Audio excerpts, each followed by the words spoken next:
The Google study is 7 hours, right, of content from when they first hear from you to when they're actually ready to buy.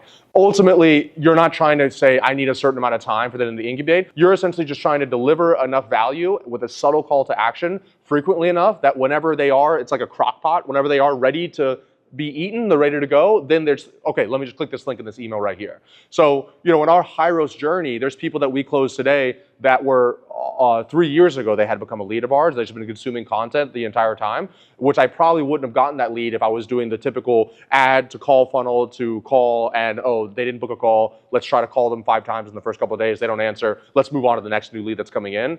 As you guys will get more and more sophisticated in a marketplace, the 2 lessons that you will learn that I have learned is there are only so many leads in a marketplace, right? So you will hit a saturation in a marketplace.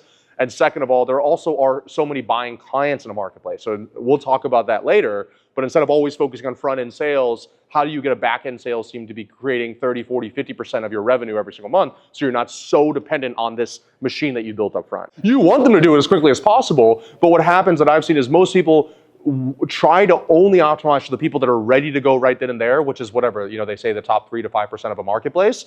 And then they just pretty much ignore all the other leads that are down there. Or they just hit them with a book a call email, every week or 2 times a week. And it's like, okay, you've added no more value to my life. Why the hell am I going to book a call 3 weeks later than I was on the first day? Instead of you being like, the newsletter or the YouTube video, and they're consuming video after video. And then of course, in the newsletter footer, in the YouTube video, you're making subtle calls to action on that entire thing. And then they're going to be finally ready to buy.